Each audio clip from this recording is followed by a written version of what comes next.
It's hard to believe how much the world has changed when it comes to gender over the last several years.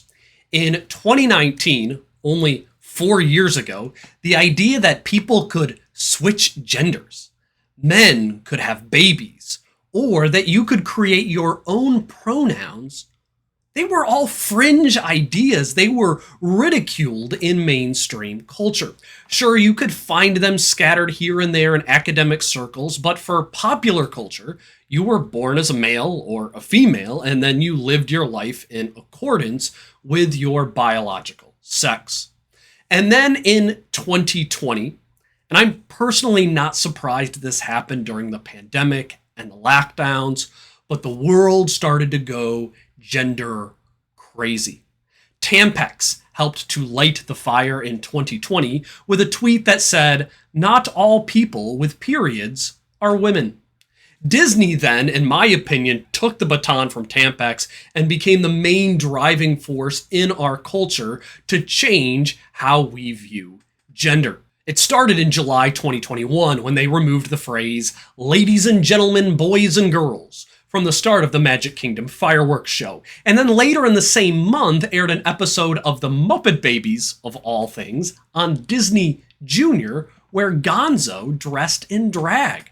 In the time span of about 12 months, queer theory went from discussions in academia to the mainstream of culture. It went from something we would laugh about or ridicule because it was ridiculous and insane to something society at large was taking as seriously as life and death. We were suddenly told, you must confirm to that 12-year-old girl that she is really a boy, or she will kill herself, and her blood, which we are now calling his blood, will be on your hands. This was all outlined in Abigail Schreier's book, The Irreversible Damage. We have a transgender craze on our hands.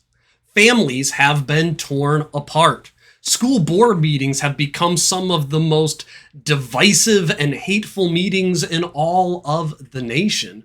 Boys have lost their genitals.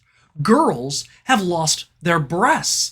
And harmful pharmaceuticals are being handed out to children, teens, and adults as if they were nothing more than extra strength Tylenol. And into all of this insanity steps the Babylon Bee's Guide to Gender. This book exists on a simple premise. The world was a safer and a healthier place and a more unified place before queer theory went mainstream. And now it's time to take queer theory and put it back into the area of ridicule. Welcome to Rev Reads. If you want to discover more books that will challenge our culture to walk in the truth, please subscribe to the channel to stay up to date with the most current reviews. Also, please like this video, share it with other people to help them know about the work of the Babylon Bee, and I'll also be giving out a copy of the Babylon Bee Guide to Gender on September 20th. And anyone who's in the United States of America who comments on this video on YouTube will be entered into the drawing to win a copy of this book. So if you live in the US, comment on this video on YouTube and I'll enter you in the drawing to win a copy. Now, this book needed a long introduction because a lot of people are going to present the Guide to Gender as being hateful, spiteful, or punching down at the vulnerable in the trans community. I don't believe it is. In fact, this book is working from a specific perspective, trying to rescue those in the trans community, and even more important, to keep as many people as possible from viewing the trans lifestyle as a viable option and joining it to begin with. There are things in this world that we don't want people to think are viable options that could be good for them. We don't want young girls to think bulimia is a good option for losing weight. We don't want young boys to solve their self-esteem problems by bullying others. So we want bulimia and bullying to be on the fringe, to be outside of mainstream society, and to be mocked if someone were to come to youth and try to say, let's do a bullying story hour in school where we can pick 2 kids in the class and we'll bully all them so that the rest of us can feel good about our true selves. Or let's give a young girl the tools she needs to purge her food safely after each meal. And I'm going to be an ally to the bully and to the bulimic to support them in their life choices. If someone suggested such a thing, they would be mocked. They would be laughed at. And that's a good thing, because we don't want to encourage bullying and bulimia.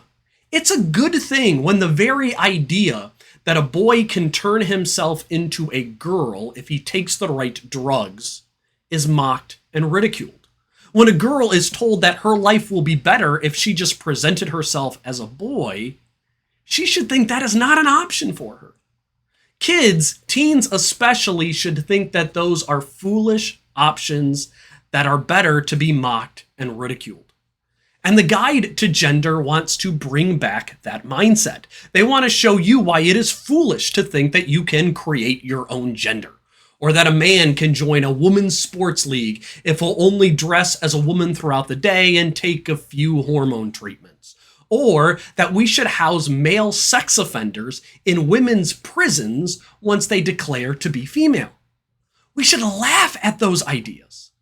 And the crazy thing, to me, this is the craziest thing about the Babylon Bee's Guide to Gender, if we went back in time to the very distant time of the 1990s, or even back to 2019, we did mock those things back then. If Richard Levine would have been promoted as the first female 4-star general in 2015, almost every Democrat, Republican, left-wing, right-wing, 99.5% of Americans would have laughed at that declaration and found it crazy. Just because Richard is calling himself Rachel, it does not make him a woman. But since he has taken on that honor as the first female 4-star admiral, I think he is a worthy recipient of the dedication of the Guide to Gender. So, the Babylon Bee's Guide to Gender, they want to restore sanity by poking fun at the insanity of queer theory. And I believe this is important. Now, the big question, though, is this book funny? Because what it is trying to do only works if it's funny. And I think at this point, the best way to gauge whether or not you'll find the Guide to Gender as humorous is if you found the Guide to Democracy and the Guide to Wokeness funny. If you enjoyed those, you will enjoy this one just as much. If you enjoy Babylon Bee's humor online, this is a great way to get it all at one time. It even brings back until about 20 minutes ago, the humor of picking on the differences between men and women. I especially enjoyed the chapter on attracting a mate, since that is fertile ground for humor today. I could not imagine looking for a girlfriend and then a wife right now. I mean, what are the Christian boys doing today who don't go to Bible college? It's crazy in the dating world. And then the chapter on becoming an activist. That chapter was the most eye-opening. The section on capturing institutions, the long game, that section makes fun of just how many of our institutions have gone wholesale and 100% on board for gender theory. So you need to understand the Babylon Bee, this is not the bully on the block who is mocking these poor little transgender people.